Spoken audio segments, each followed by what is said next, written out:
Idza tasyahhada ahadukum, jika Anda menunaikan tasyahud akhir dalam salat. Fokus, jika Anda menunaikan tasyahud akhir dalam salat. Fas'alu bi arba'in, maka mintalah 4 hal. Ya.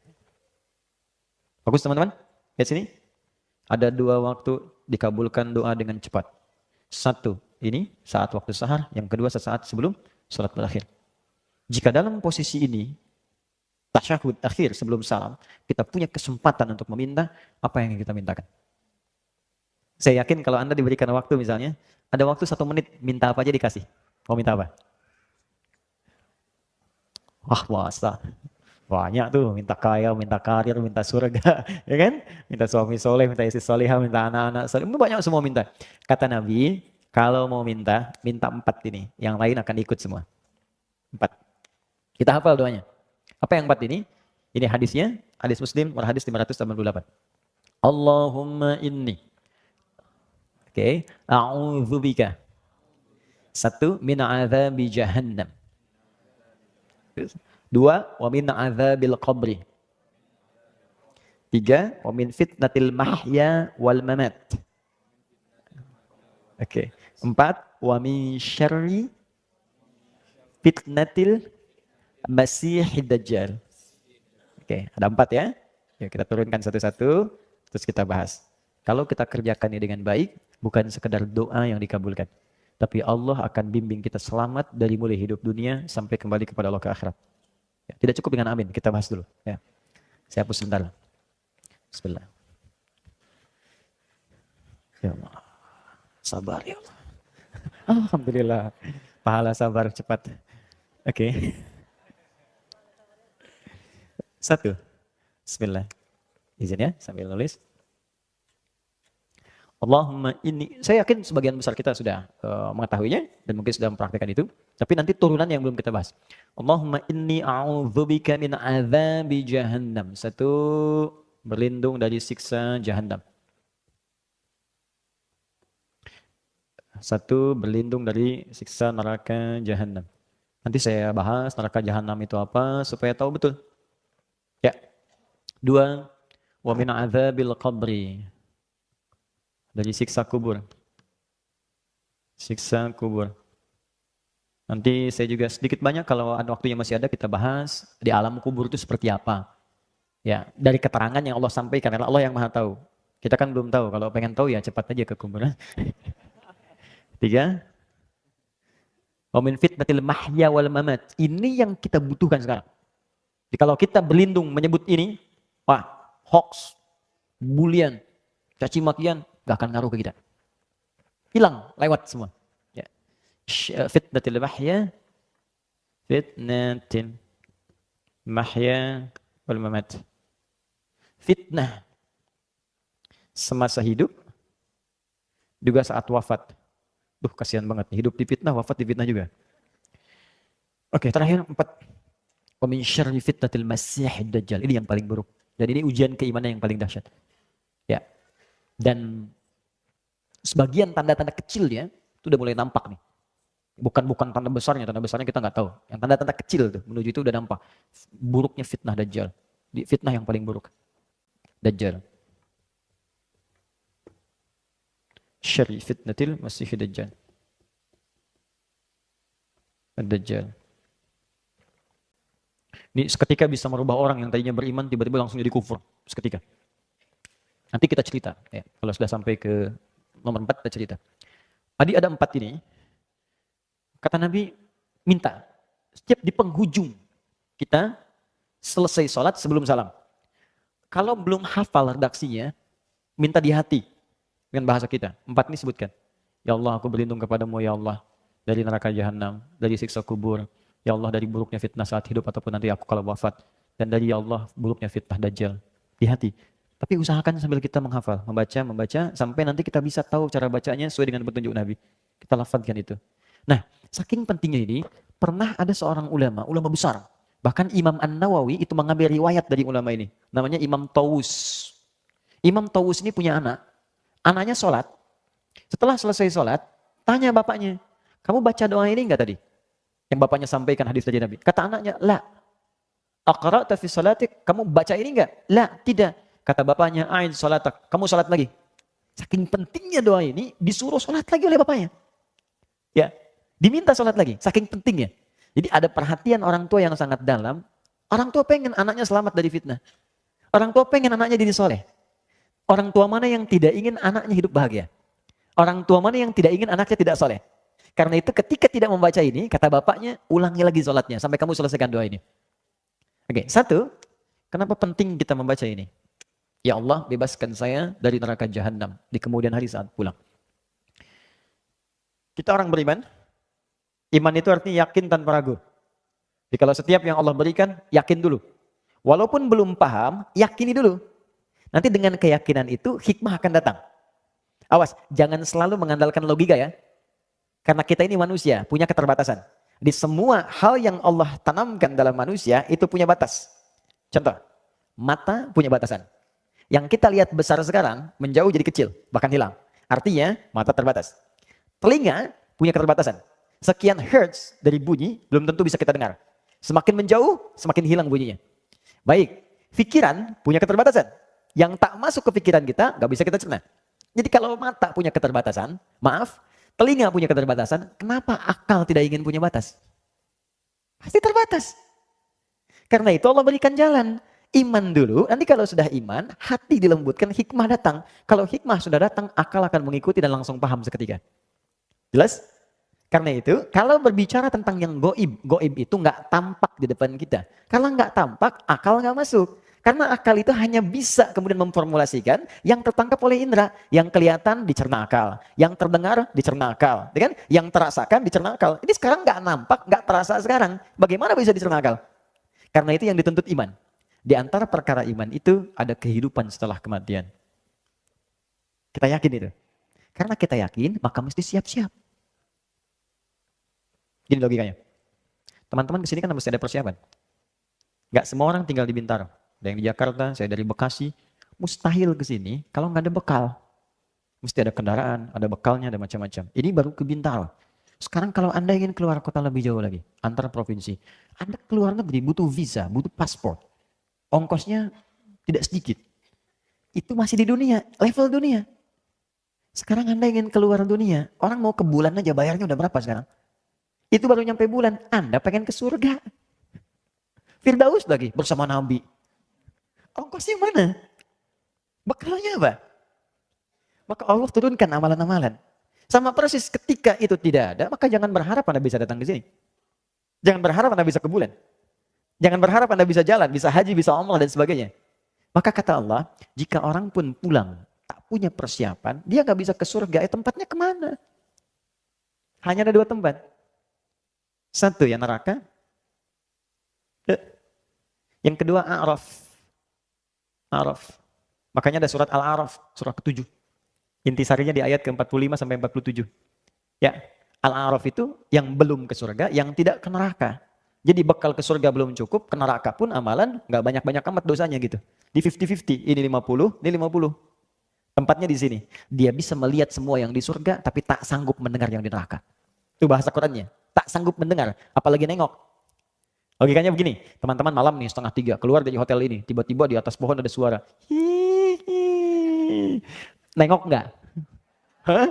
Apa? Pasti Anda lari. Anda dengar suara itu udah lari, apalagi neraka.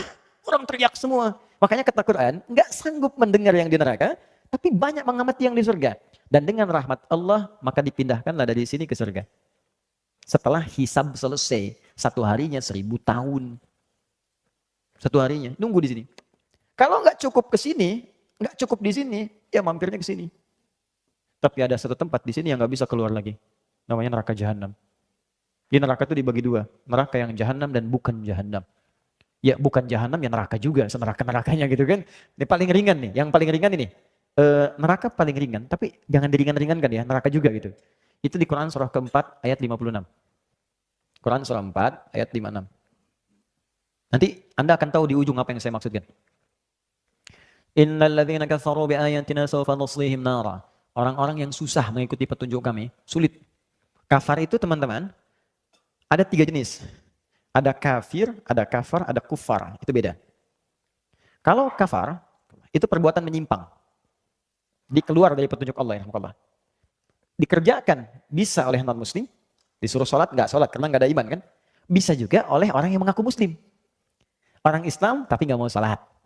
Orang Islam nggak mau zakat. Itu disebutnya kafar. Dia tidak keluar dari Islam, tapi mengerjakan perbuatan yang dikerjakan sama dengan orang yang tidak beriman. Dia mengatakan beriman tapi nggak mau sholat. Orang nggak beriman kan nggak sholat. Nggak beriman nggak zakat. Dia pun ikut-ikutan begitu. Maka disamakan kalimatnya dengan kafar, bukan kafir. Jadi dia tidak keluar dari Islam, tapi mengerjakan perbuatan maksiat yang selevel dengan pelanggaran yang belum beriman. Karena itu ketika Allah mengatakan la in syakartum la azidannakum wa la in kafartum. Kalau kamu zakat, kamu infak, kamu bersyukur. Tapi kalau kamu kufur, bukan keluar dari Islam, cuman dia nggak mau zakat. Jelas? Nah, orang-orang ini kalau di dunia mengaku muslim tapi anti sholat, anti zakat, anti puasa, dia mengatakan dirinya muslim, tapi sulit beribadah, maka akan ditimbang. Kalau timbangannya banyak buruknya dan baiknya itu hanya sedikit, maka dia akan dicuci dulu di neraka untuk membebaskan yang kotor-kotornya. Nah, mana masuknya? Masuknya di nomor 4 tadi, Quran surah keempat, ayat ke-56 tadi. Istilahnya kafar. Innalladzina kafaru, sungguh orang-orang yang ingkar, sulit mendengar apa yang aku sampaikan, aku arahkan, saufa nuslihim nara. Nanti yang paling ringan, itu akan ditarik oleh malaikat penjaga neraka langsung ubun-ubunnya. Dan maaf ya, malaikat penjaga neraka itu udah nggak punya selera humor. Nggak ada candanya. Quran surah 66 ayat ke-6. Ya, saya mohon maaf, saya lepas kacamata supaya saya nggak jelas. Ini saya nggak jelas lihatnya. Nggak jelas, jadi saya bisa enak aja ngelihat kemana-mana. Ya, itu nggak ada humor. Ghilafun shidad. Bengis, keras. Nggak ada ngajak bercanda. Ke neraka yuk, nggak. Tarik aja sama dia. Ya. Yang ditarik apa ya? Ini, ubun-ubunnya. Bagaimana cara nariknya? Nusli itu kalau dalam bahasa Arab standar itu dicelupkan. Pernah bikin teh celup? Ini kan? Masukkan, angkat, ya. Nanti ada malaikat yang tugasnya angkat, celup, angkat, celup, angkat, celup, angkat. Itu sekali celup. Kullama nadijat juluduhum baddalnahum juludan ghairaha liyadzuqul adab. Sekali dicelupkan, itu hancur semua tubuhnya plus kulit-kulitnya. Diangkat sembuh lagi supaya merasakan azab yang baru. Setiap dimasukkan sehari sama dengan 1000 tahun rasanya. Jadi kalau ada yang masuk 1 detik saja, itu sama dengan 48 hari rasanya. Alhamdulillah. 1 detik sama dengan 48 hari. Itu neraka biasa. Sekarang neraka jahanam. Jahanam itu, maaf ya, saya kembali ke yang biasa dulu. Tapi kalau dia ada di sini dan ada iman dalam jiwanya, itu dihapuskan dulu, semua kotorannya dicuci. Di hadis Al-Bukhari disebutkan baru kalau sudah selesai dipindahkan ke surga. Tapi jangan coba-coba karena dahsyatnya luar biasa. Tapi kalau neraka jahanam, dia nggak bisa keluar. Dan tempatnya di paling dasar neraka. Yang tadi saya sebutkan Quran surah 4 ayat 56 itu paling atas neraka. Yang ini paling dasar. Tadi saya barusan baca hadis di perjalanan. Ada Nabi sedang ngobrol dengan sahabat, tiba-tiba datang bunyi, bus, jatuh. Kalau kita meteor lah sekarang jatuh. Karena Nabi tahu nggak kalian bunyinya apa itu? Sahabat jawab, Allah wa Rasulullah a'lam. Kata Nabi, ini Nabi ngasih ungkapan, ya ngasih ungkapan, itu semisal batu yang dijatuhkan ke neraka jahanam. Ke dasarnya untuk melempari ahli neraka jahanam. Perhatikan, batu itu dijatuhkan 70 tahun lalu, baru nyampe sekarang. Artinya, jarak dari atas neraka sampai ke neraka jahanam itu 70 tahun. Saking dangkalnya di atas di bawahnya. Keraknya paling bawah itu. Itu ketika dilemparkan itu, saking jauhnya, udah nggak bisa keluar. Bagaimana siksa yang paling dasar di neraka jahanam? Teman-teman sekalian, wah sudah. Kalau ini, dia belum masuk ke neraka saja, digambarkan dalam hadis sahih, masuk alam kubur, sudah ditempakkan nerakanya dari pagi sampai petang. Itu yang terjadi pada Fir'aun di Quran surah ke-40 ayat 45 sampai 46. Quran surah 40 ayat 45 sampai 46. Saya ingatkan dari sekarang supaya kita punya persiapan. Jangan semua dunia disiapkan. Alam kubur yang kita akan lalui kita nggak siap-siap. Itu niscaya kita pulang loh. Hari ini mungkin kita wafat. Apa persiapan kita? Atau masih mau main-main? Silahkan saja, saya sudah pernah sampaikan. Saya mungkin bisa berkata, ya Allah dia kawan saya, ya Allah dia saudari saya. Saya bisa katakan demikian. Tapi saya nggak bisa berbuat banyak ketika Anda sendiri tidak menolong diri Anda. Saya bisa katakan dia sahabat saya, ya Allah. Tapi kalau Anda nggak pernah usaha, bagaimana saya bisa memohon? Malu gitu kan? Ya, jadi kita mesti berusaha. Ada kehidupan setelah ini. Ada kematian setelah kita hidup. Ada sesuatu yang harus kita siapkan. Mau sampai kapan kita hidup dengan dunia yang bergelamuran? Ya, kata Allah nikmati. Sayangi silahkan nikmat. Kata Nabi nikmati dunia. Senikmat-nikmatnya, senyamannya hidup yang enak. Rumah yang nyaman, keturunan yang baik. Tapi sholat. Baca Quran. Karena kita pulang. Dan amal kita yang kita bawa bukan rumah kita. Tunjukkan pada saya, mana orang wafat yang bawa rumahnya? Tunjukkan. Mana orang wafat yang bawa handphonenya? Mana orang wafat bawa kerudungnya? Mana orang wafat bawa koleksi pakaiannya? Nggak ada. Kita pulang bawa amal kita. Ini saya tuh kadang-kadang sampai sekarang masih bingung. Orang tuh tahu mau wafat, tapi nggak siap-siap. Kita tahu mau meninggal, tapi masih main-main. Silakan kita nikmati semua pekerjaan kita, tapi beramal. Harta, ayo sekaya-kayanya. Jangan nanggung jadi orang paling kaya. Supaya bisa berzakat, supaya bisa infak, bisa sedekah, bisa berikan pendidikan pada anak-anak, supaya pintar, soleh, jadi dokter yang hafal Quran, insinyur yang hafal Quran, di produser bikin film-film Islami. Ayo cepet, jangan tanggung. Belajar yang tinggi, yang pintar, supaya bisa bikin yang baik-baik. Jadi politisi, supaya bikin kebijakan yang baik-baik. Silahkan. Tapi kita pulang. Kita pulang. Itu yang paling penting. Karena itu mesti siap-siap saat pulang ke sini nih. Ini di alam kubur kata Allah, kalau ahli neraka jahanam, an-naru yu'raduna 'alaiha ghuduwwan wa 'ashiyya. Allah kasih contoh kisah Firaun. Kata Allah, kalau kalian belum sadar, aku tunjukkan. Firaun itu sepakat semuanya. Mau yang Kristen, mau yang Yahudi, ada kisah Firaun di dalamnya. Farawa. Artinya, itu terjadi. Dan semua sepakat bahwa Firaun tenggelam di lautan. Artinya, terjadi. Bahkan muminya masih ada sekarang. Artinya, nyata. Dan kisahnya detil disebutkan dalam Al-Quran. Artinya, Al-Quran kitab yang paling benar. Kalau bukan bersumber dari Allah, maka dari siapa lagi bisa mengisahkan tentang Firaun yang jarak Nabi Muhammad ke Nabi Musa 2000 tahun. Maka sisi mana lagi yang kita ragukan dalam Al-Quran? Dan bagaimana lagi cara Allah meyakinkan kita bahwa Allah Tuhan yang benar? Nah sekarang kata Allah dengan kisah yang sama. Jadi kalau gini, kalau kita ingin menguji, kalau di sini benar, kan kecil kemungkinan salah kan? Sekarang Allah sampaikan Firaun, kisahnya benar. Tenggelam di lautan, kisahnya benar. Jadi mumi, kisahnya benar. Dan disebutkan oleh Allah, dalam keadaan mumi itu pun, itu disiksa di alam kubur. Kubur itu maksudnya, awas, yang dimaksud kubur itu alam setelah wafat. Bisa jadi di dalam tanah, di kubur standar. Ada yang mungkin dibakar, ada yang mungkin di laut tenggelam. Jadi kubur itu artinya alam yang setelah wafat. Jelas ya? Baik, tempatnya disebut barzah. Barzah itu pemisah. Bainahuma barzakhul la yabghiyan. Jadi ada dunia, ada akhirat, pemisahnya disebut barzah. Itu alam kubur.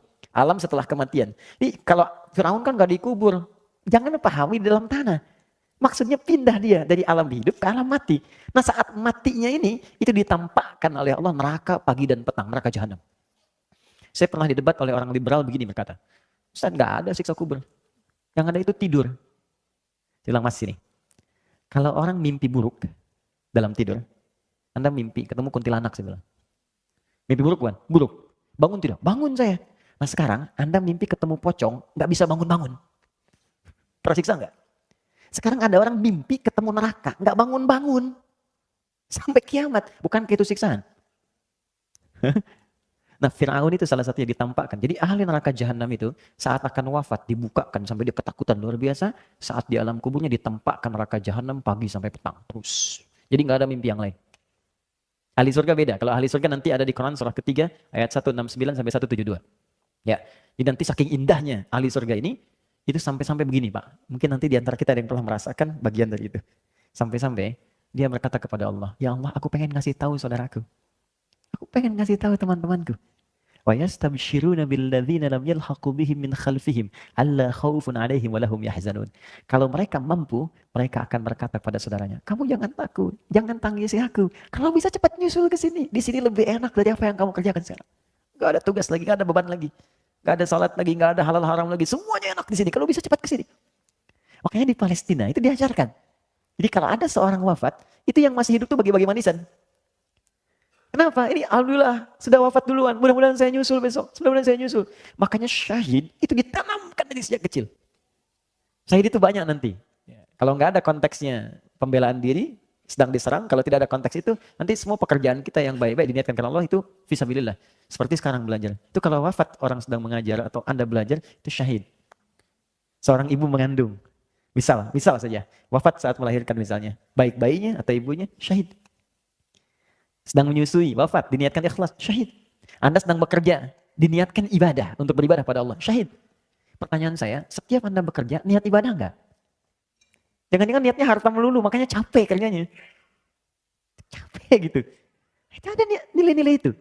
Ya, di Palestina dulu tuh ada seorang pendongeng Indonesia, itu diminta untuk menghibur anak-anak, untuk cerita, dongeng Islami. Jadi begitu sampai ke sana, dia dapatkan anak TK sejumlah 150 orang. Saya pernah sampaikan di beberapa kesempatan. Itu mau dongeng kurang lebih mungkin. Ya kalau kita konversi ke kita, dongeng jam 4, jam 2 sudah rapi. Duduk semua. pemisak depan. Pertanyaan pertama, sebelum cerita, siapa yang mau jadi presiden? Gak ada yang angkat tangan. Iya. Siapa yang mau jadi dokter? Yang perempuan dikit-dikit ada yang angkat. Siapa yang jadi pemain bola? Laki-laki sebagian sedikit angkat. Yang keempat, siapa yang mau jadi syahid fisabilillah? Gak ada yang angkat. Tapi semua berdiri dan mengepalkan tangannya. Nahnu syuhada, kami yang syahid, kami yang syahid.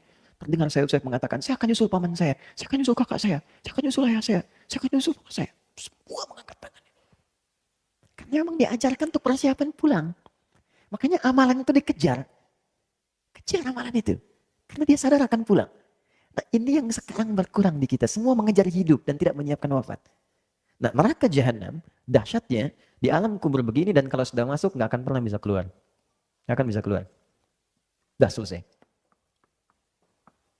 Walaupun dia beriman, ada orang beriman yang masuk neraka jahanam.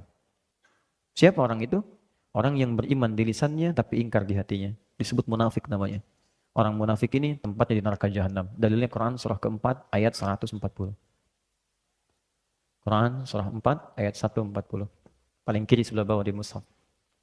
وَقَدْ نَزَّلَ عَلَيْكُمْ فِي الْكِتَابِ أَنْ إِذَا سَمِعْتُمْ آيَاتِ اللَّهِ يُكْفَرُ بِهَا وَيُسْتَهْزَأُ بِهَا فَلَا تَقْعُدُوا مَعَهُمْ حَتَّى يَخُوضُوا فِي حَدِيثٍ غَيْرِهِ. Jika Anda mendengar ada orang-orang yang bahkan kata Quran gelarnya cukup tinggi, bagus, tapi dia memalingkan isi ayat-ayat Allah. Kadang-kadang memotong ayat-ayat, kadang mohon maaf ayatnya dialihkan kepada pengertian lain.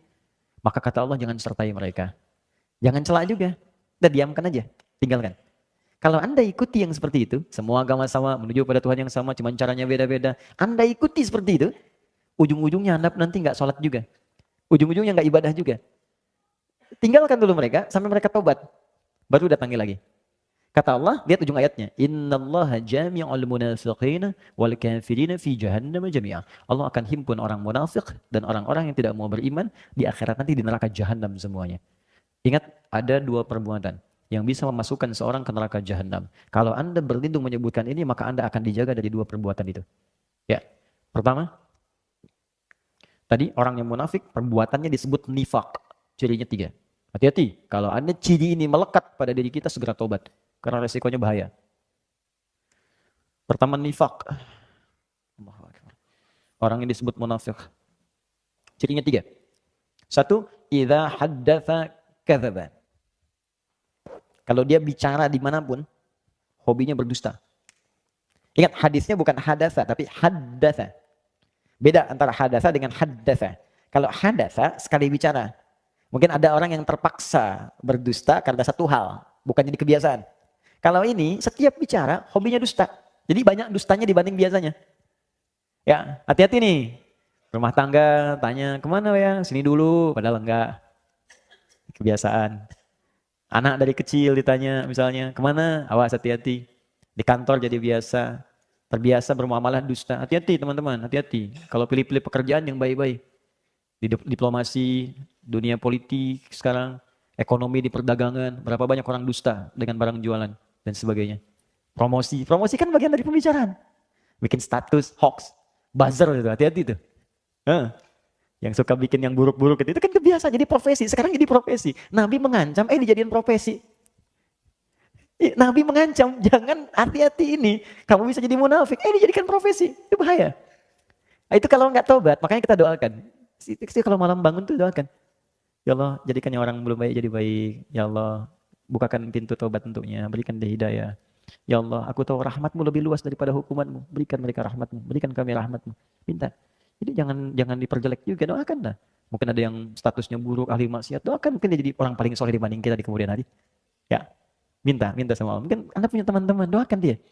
Minta, berikan kebaikan untuknya. Nah itu satu. Kemudian yang kedua, ciri orang munafik, ini hobi dusta, satu hobi dusta. Nah, kemudian yang kedua, wa idza wa'ada akhlafa, sering ingkar janji. Sering ingkar janji. Ini luas sekali aspeknya. Ya bisa di bab bisnis, bisa. Ya, bisa di bab apa saja, termasuk standar kehidupan. Jadi bukan sekali 2 kali, bukan karena kondisi terpaksa, tidak, tapi memang hobinya begitu. Jadi janji itu dianggap enteng untuk diingkari. Besok ketemu ya. Terus gak datang dia. Kamu kemana? Aku udah nunggu. Ah maaf ya, aku ada pekerjaan misalnya atau apa. Tapi dianggap biasa aja. Nggak ada apa, nggak ada. Bahkan kadang-kadang nggak ada maaf, sudah biasa. Itu hati-hati. Tiga, wa idza tu'mina khana. Itu yang paling bahaya. Kalau diamanahi, dia berkhianat. Banyak berkhianat. Khianat.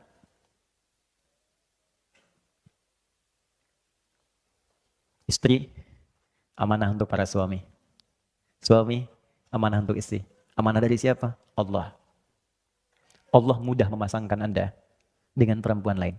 Tapi kenapa istri Anda yang sekarang dipasangkan dengan Anda? Allah mudah memasangkan suami dengan yang lain. Tapi kenapa suami Anda dipasangkan dengan Anda sekarang? Karena Allah yang punya keyakinan dengan itu, Anda menjadi baik. Itu amanah Allah. Makanya kalau suami menginginkan istri salihah, suami support. Ma tahajud yuk. Sayang pakai kerudung yang baik ya. Sayang kita ngaji besok ya. Istri begitu. Sayang besok kita tahajud bareng ya. Kamu jadi imam doa ya. Aku aminkan di belakang. Support. Itu amanah. Dan satu kali akan ditanya oleh Allah. Akan ditanya. Anak-anak amanah. Sudah berapa banyak anak Allah amanahkan kepada Anda? Sudah sejauh apa Allah mendekatkan dia dengan Anda mendekatkan dia dengan Allah? Itu amanah. Satu kali akan ditanya. Dan nanti ada riwayat ketika anak akan ke neraka, orang tua ke surga, ada riwayat anaknya mengajukan protes kepada Allah. Perhatikan, dengar kalimatnya. Ya Allah, aku begini nih karena orang tuaku tak pernah peduli kepadaku. Mereka sholat sendiri saja, ya Allah, aku gak pernah dilihat. Mereka puasa sendiri, aku gak pernah diajak. Kalimat itu muncul. Lalu apa yang terjadi? Diadili oleh Allah keduanya, dikonfirmasi ternyata benar kejadiannya. Maka ditukarkan. Semua beban itu dipindahkan kepada orang tuanya, anaknya kemudian dibersihkan, anak yang ke surga, orang tua ke neraka. Hati-hati. Nah, itu amanah. Pekerjaan amanah. Apapun itu. Dan semua akan dipertanggungjawabkan. Makanya kalau kita niatkan ikhlas, dunia otomatis datang, akhirat itu akan mulia. Ya Anda yang kerja apa saja, itu jaga dengan baik. Niatkan ibadah. Nah ini ya, 3 ini. Maka nanti kalau kita sering berdoa begini, Allahumma inni a'udzubika min adzabi jahannam. Artinya, ya Allah lindungi aku dari sebab-sebab neraka jahannam. Maka Anda akan didorong oleh Allah untuk berbuat jujur. Pekerjaan jujur, di kehidupan rumah tangga jujur, terus cerita bareng-bareng. Ya nikmat hidupnya. Ya, mengajar jujur. Saya juga sama Ustadz. Jangan karena saya senang satu amalan, saya sembunyikan yang lain, itu dosa besar. Anda tahu, orang yang masuk neraka duluan itu 3 golongan. Salah satunya Ustadz, kiai, para pengajar. Makanya saya sering katakan tolong doakan itu. Jangan dikira mudah itu. Tidak mudah. Tidak mudah. Dia ada seorang yang berkata ketika ditanya, "Ma fa'alta bi'ilmik?" Apa yang kamu kerjakan dengan ilmumu? Dia berkata, "Saya mengajar karenamu ya Allah." Kata Allah, "Kadzdzab." Kalau kadzib sekali dusta, kadzdzab berdusta sering berkali-kali. Apa jawaban Allah saat itu? Dibukakan filenya semua. Kamu itu mengajar hanya untuk cari popularitas. Kamu hanya mengajar untuk cari materi, cari amplop, cari macam-macam. Lemparkan dia ke neraka. Dibawa, ditarik malaikat, dilemparkan. Oke, tolong jangan bebani saya dengan hal semacam itu. Ya, saya sering katakan di setiap tempat, saya tidak pernah memasang apapun itu urusan dunia. Saya transaksi saya dengan akhirat, bukan dengan dunia. Dapat yang saya bisa, saya akan usahakan sendiri. Kalau saya belum punya kemampuan, kita berbagi. Itu yang saya pegang. Sampai saat ini. Alhamdulillah Allah cukupkan. Saya dari kepala sampai ujung kaki nggak pernah beli sampai hari ini. Demi Allah saya katakan, ini peci, kacamata, belum satu rusak sudah datang yang lain. Ini baju dikasih. Hampir saya copot tadi buat Mas Dude. Nanti habis selesai saya copot. Wah, ini celana sama, jam sama, hampir semua, hampir sampai saat ini. Siapa yang kasih? Allah. Dan saya nggak pernah minta apapun. Tunjukkan pada saya di mana saya ceramah, saya minta tarif, minta amplop. Semua saya datang. Dan berusaha, karena kita nggak tahu di titik mana kita bisa gagal. Popularitas dan sebagainya. Itu yang paling berbahaya. Yang kedua orang kaya yang mengaku sering dermawan, sering nyumbang. Dia mengaku karena Allah. Tapi kata Allah bohong. Ternyata kamu pengen dipuji aja. Disebut orang kaya yang suka ngasih, pemberi dan sebagainya. Ketiga mujahid fisabilillah. Dia mengatakan karena Allah. Kata Allah bohong. Kamu disebut tuh karena hanya disebut sebagai orang hebat aja. Perang dan sebagainya. Nah maka hati-hati. Nanti setiap kita berdoa ini, ya Allah lindungi aku dari neraka jahanam. Maka artinya Anda akan dijaga oleh Allah supaya jujur dalam kehidupan. Kemudian kalau berjanji bisa menepati dan tidak khianat dalam kehidupan. Ini poinnya. 2, dosa besar. Ini banyak sekarang. Jadi kalau kita berdoa, kita akan dijauhkan dari dosa besar. Orang yang mengerjakan dosa besar sengaja dan tidak bertobat, maka nerakanya jahanam. Contoh, syirik dosa besar. Sekarang syirik jadi acara. Jadi program. Awas, saya nggak mau ada teman saya di sini menyulitkan beban saya di hari kiamat untuk kita bisa saling menolong. Jangan terlibat dalam program-program syirik. Mau di media, di TV, di radio, dimanapun jauhi. Belajar apa jenis-jenis syirik-syirik itu yang bisa Kemudian menjauhkan atau menyekutukan Allah. Program dukunisasi, paranormal, macam-macam, jauhi itu syirik. Dan kita doakan. Ya, jauhi yang seperti itu, kita doakan kawan-kawan kita. Supaya Allah melembutkan dulu hatinya. Kalau sudah lembut, dia mau datang sendiri. Baru kita dakwahi dengan lembut, dengan hikmah. Jangan langsung celah juga, ini begini, tidak. Pelan-pelan, karena ada orang belum tahu. Yang belum tahu itu diberitahu, bukan dimarahi. Woi, tobat lu, syirik. Kayak marah dia. Doakan dulu, lembutkan, pelan-pelan, ajak diskusi. Gitu caranya. Fir'aun sekejam-kejamnya masih disuruh Nabi Musa untuk bisa berdakwah dengan lembut. Quran surah 20 ayat 43 sampai 44. Kata Allah, Musa Harun, pergilah kepada Fir'aun. Idhaba ila Fir'aun innahu tagha. Dia sudah mulai menyimpang. Faqula lahu qawlan layyina, dan dakwahi dengan lembut. La'allahu yatadzakkar aw yakhsha, mungkin dengan kelembutan itu dia sadar. Maaf ya. Kita dengan Nabi Musa masih soleh Nabi Musa. Dengan Harun masih soleh Nabi Harun. Teman kita dengan Fir'aun masih buruk Fir'aun. Teman kita itu bukan Fir'aun, dan kita tidak lebih baik dibandingkan Musa dan Harun. Kalau Musa dan Harun diminta berbuat lembut, kenapa kita mesti mencela? Ya, makanya saya sering katakan, kalau Anda ngaji, jadi menjadikan Anda pandai mencela, Anda ngaji apa? Apa yang Anda bahas? Oke, ini dosa besar. Dari mana taunya Ustaz dosa besar itu? Saya ambil contoh gini. Maaf ya, kalau syirik itu udah selesai, tuntas babnya. An-Nisa 48 sudah ada, diulang lagi nanti di An-Nisa 116 ke bawahnya. Sekarang, pembunuhan. Berapa banyak sekarang jadi hiasan di berita kita? Kayaknya kok jadi berita yang ringan gitu. Tewas ketika dibunuh ini. Ada yang, kok jadi konsumsi harian? Apa orang nggak baca Quran? Quran surah keempat. Ayat 92 sampai 93. Wa may yaqtul mu'mina muta'ammida. Orang yang sengaja merencanakan pembunuhan. Satu orang saja. Apalagi korbannya orang beriman. Fajaza'uhu jahannam. Kata Allah, balasannya aku langsung siapkan neraka jahannam. Kalau tidak tobat. Sengaja merencanakan pembunuhan. Pembunuhan berencana. Khalidan fiha, aku jamin kekal di dalamnya, enggak akan keluar. Wa ghadiballahu alaihi, Allah murka kepadanya. Wa la'anahu, dilaknat dia. Wa a'adda lahu 'adzaban 'azima, dan dijanjikan mendapatkan siksa yang berlipat dari neraka biasa. Sekarang tunjukkan pada saya, orang beriman mana yang cita-citanya masuk neraka jahanam. Makanya kalau ngajinya benar, itu nggak akan ada kekerasan seperti ini. Tiba-tiba muncul bom panci, bom kulkas, bom teflon. Saya waktu kejadian bom jalan Tamrin itu, malah kaget, saya sedih saya. Sedih sekali. Terus di Lampung ngajar. Polos lagi ditanya sama jemaah, Ustadz, apakah bom di jalan Tamrin itu termasuk jihad fisabilillah? Pak, sependek pengetahuan saya, jihad fisabilillah itu jihad di jalan Allah, Pak, bukan jalan Tamrin. Hati-hati ya, kalau nanti ngaji ada orang ngajak tiba-tiba mencela saja sudah buruk. Nih, gini ya. Kalau Anda ada yang ngajak ngaji, terus pandai mencela orang, itu di hadis Muslim, hadisnya sahih. Riwayat sahabat Abu Hurairah. Hadisnya disebut orang muflis. Kata Nabi begini, ya'ti yaumal qiyamati, kalau Nabi katakan pasti benar. Bisolatin, akan ada orang di hari kiamat membawa pahala yang banyak amalnya. Jadi rajin sholatnya. Jadi saat di dunia itu dia belajar, terus dia rajin sholat. Berubah. Wa zakatin, pandai berzakat. Wa siyamin, rajin puasa. Cuman sayang, wa ya'ti qad syatama hadza. Cuman suka mencela si fulan. Wa qadzafa hadza, menuduh si fulan. Wa akala mala hadza, mengambil hak si fulan. Wa daraba hadza, senang berselisih, berkelahi, wa safaka dama hadza. Bahkan ada yang menumpahkan darah dan menyebut nama Allah di dalamnya. Sekarang kejadian. Kalau terjadi seperti itu kata Nabi, tu'khadhu hadza min hasanati wa hadza min hasanati. Kalau ada orang mencela dan dia salat, maka pahala salatnya diambil diberikan pada yang dicela itu. Makanya kalau ada yang nyela, ada yang bully, jangan marah. Itu sedang transfer pahala. Kita doakan supaya baik. Dan gak usah bikin status. Alhamdulillah sedang transfer pahala sama si dia. Habis. Terusin aja. Ya, itu rumus. Jadi ketika dicela, pindah. Difitnah, pindah. Pahalanya pindah. Nanti ketika habis fa'in faniyat hasanatu, habis kebaikannya, tersisa keburukan. Maka diambillah keburukan orang itu, ditimpakan kepada dia, faturiha finnar, ditimpakan ke neraka. Itu poinnya. Maka hati-hati ya teman-teman. Zina dosa besar. Awas, hati-hati. Makanya kalau penyebab kepada zina, kita tutupi sekarang. Yang perempuan hati-hati. Ya, berdandan yang baik, tapi jaga, hati-hati. Jangan sampai salah berniat dalam berdandan. Ingin dilihat, siapa yang lihat? Kalau yang lihat orang-orang yang tidak berhak melihat, hati-hati, mungkin pengantar kepada maksiat. Ya, teman-teman yang laki-laki jaga pandangan, karena kelemahan laki-laki di pandangan. Apa yang dibuka di handphone Anda sudah punya istri, ngapain lihat status istri orang lain? Share yang baik-baik, gak ada masalah. Tapi lihat gambar-gambar yang tak baik. Awas, hati-hati. Acara-acara TV yang tidak bagus. Jangan jadi pelakunya juga. Hati-hati.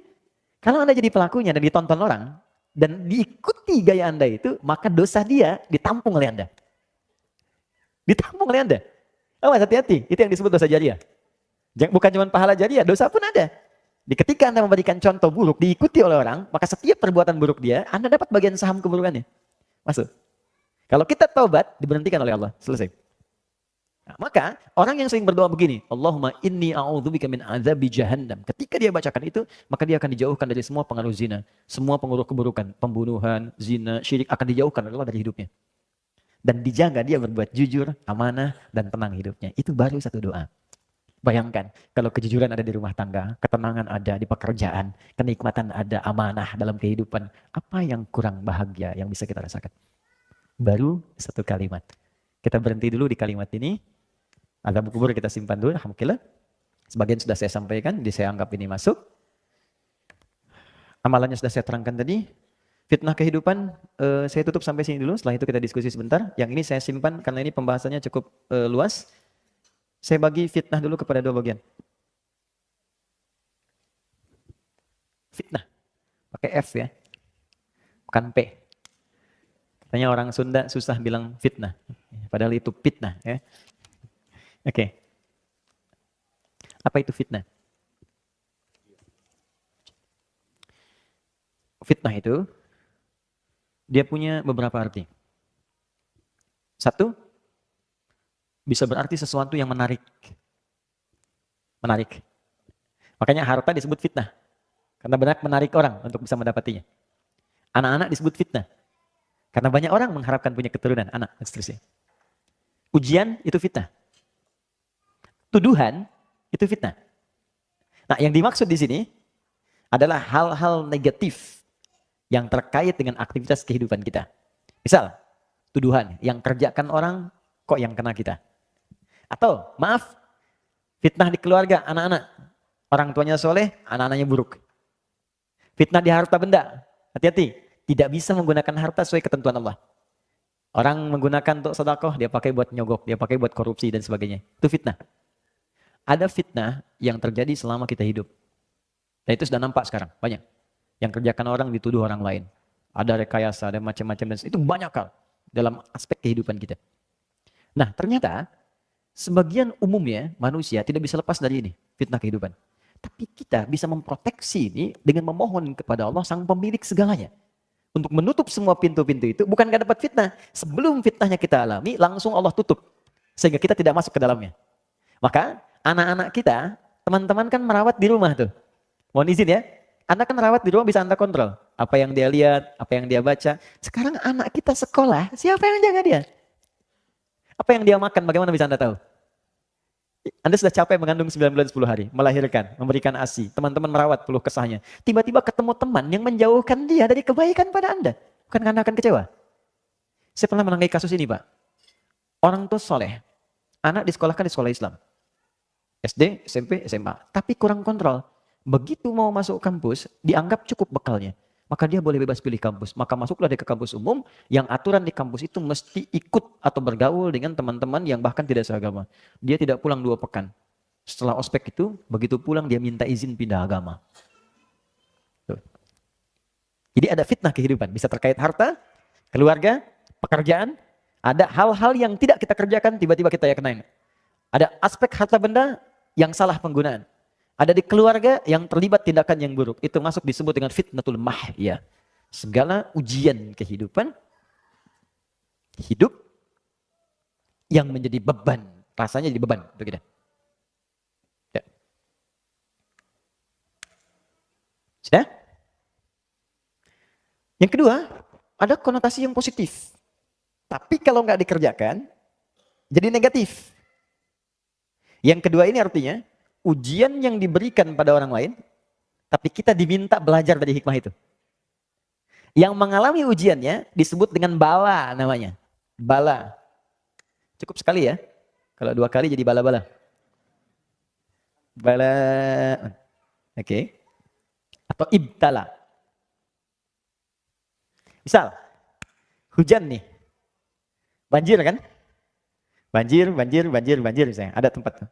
Kalau banjirnya mengenai saya misalnya langsung seketika, nah maka itu bala buat saya. Ibtala, saya diuji.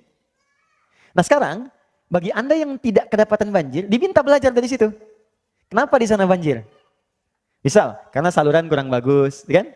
Karena nggak sampai, ya. Kenapa di Aceh misalnya kena tsunami begini? Oh, karena mungkin ada kejadian-kejadian di pantai begini, air laut nggak stabil, berarti mesti siap-siap. Kalau tinggal di pantai lagi, misalnya rumahnya ditarik agak sedikit ke darat dan sebagainya, bikin persiapan. Ujian yang terjadi di tempat lain, tapi kita yang diminta belajar dari situ disebut fitnah untuk kita. Ada orang jalan di tengah jalan, harusnya di pinggir di jalan. Kena dia oleh mobil. Maka fitnah buat kita. Maksudnya, jangan sampai kita melakukan hal yang sama di kemudian hari. Karena itu boleh jadi sekarang yang banyak ditampilkan di media, ada pembunuhan, ada penipuan, ada korupsi, ada macam-macam, sebetulnya salah satunya fitnah untuk kita. Maksudnya yang mengalami orang lain tapi kita diminta belajar jangan melakukan hal yang sama. Jelas?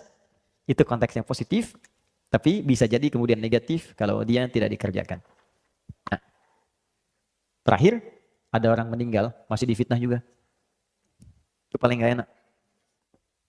Sudah meninggal masih dituduh juga, kasusnya masih dibuka juga, kadang-kadang jasadnya dikeluarin lagi, ini lagi, cek lagi, itu lagi. Hidup aja sudah susah, meninggal makin susah lagi. Maka dari itu, diajarkan oleh Allah, kalau kita bacakan bagian ketiga ini, maka semua pintu-pintu itu Allah akan padatkan. Minimal, sekalipun ada, nggak ada beban buat kita. Jadi kalau bukan ditutup oleh Allah, atau dibuka untuk pelajaran, tapi hati kita dilapangkan. Misal, celaan itu kan tuduhan, bagian kecil dari fitnah. Kalau orang sudah dilapangkan hatinya, ya walaupun kerannya dibuka, tapi ke hati itu nggak akan berpengaruh. Ya celah aja nggak ada masalah. Hatinya itu masih lapang. Ya, saya pernah ilustrasikan begini. Ada seseorang datang pada seorang kakek ngadu masalah. Kakek itu cuma mengambil garam 2 genggam. 1, dia taburkan simpan di gelas seperti ini. Minum katanya. Ambil airnya dari danau. Begitu diminum dia muntahkan. Kenapa? Asin. Sekarang dia lemparkan genggam satunya lagi ke danau, air tawar. Lalu diambil airnya. Sekarang minum. Begitu diminum, segar ya. Kata kakek itu, ini hikmah yang bisa kita ambil. Demikianlah kehidupan kita. Kalau hati kita sekecil gelas ini, maka persoalan kecil pun akan jadi besar dalam hidup. Tapi kalau hati kita bisa lapang, seluas danau ini, yang besar pun akan terasa kecil dan tidak berpengaruh dalam kehidupan. Itulah meluaskan sesuatu disebut dengan insyirah. Yang luas disebut syarah. Maka turunlah surah Al-Insyirah yang menyatu dengan surah Al-Duha itu.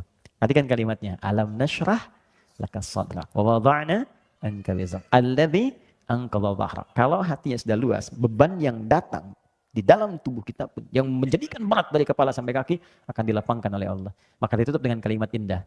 Inna ma'al usri. Setiap kesulitan paling sulit pun kadang-kadang bisa selesai oleh orang ini dengan senyuman saja. Yusrun, kemudahan yang paling mudah. Maka orang yang baca doa ini itu akan dilapangkan oleh Allah sehingga kesulitan-kesulitan di hadapan diri dia ringan semua, kadang-kadang cuma senyum aja. Ada yang begini, ada masalah, selesai ini. Udah. Macet orang ngeluh, tantin klakson. Alhamdulillah bisa baca Quran.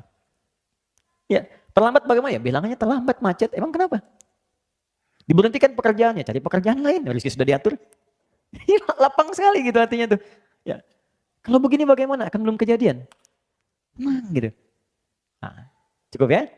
Saya kira sementara itu manfaat doanya. Terakhir, fitnah Dajjal. Nanti siapa itu Dajjal? Bagaimana ciri-ciri Dajjal? Seperti apa bentukan Dajjal? Nanti kita bahas di pertemuan berikutnya dengan melengkapi salam dan amalan setelah salam. Ya, tapi tanda-tanda kecil dari Dajjal itu sekarang sudah muncul. Dajjal itu dahsyatnya nanti gini. Dia nunjuk ke langit, hujan-hujan. Makanya ada orang menganggap dia Tuhan. Ya, tiba-tiba langsung hilang imannya. Dia bisa menunjuk, memukul kuburan, bangun. Hujannya begitu. Nanti yang dibunuh, yang membunuh dia, nanti Imam Mahdi atas petunjuk Nabi Isa alaihissalam. Ya, nanti turun ke bumi, menyelesaikan itu. Tapi sekarang tanda-tanda kecil tuh ada. Ada yang minta bantuan jin tertentu, melakukan amalan-amalan Dajjal. Ya, apa di antara amalannya? Nanti kita lihat di pertemuan berikutnya insya Allah.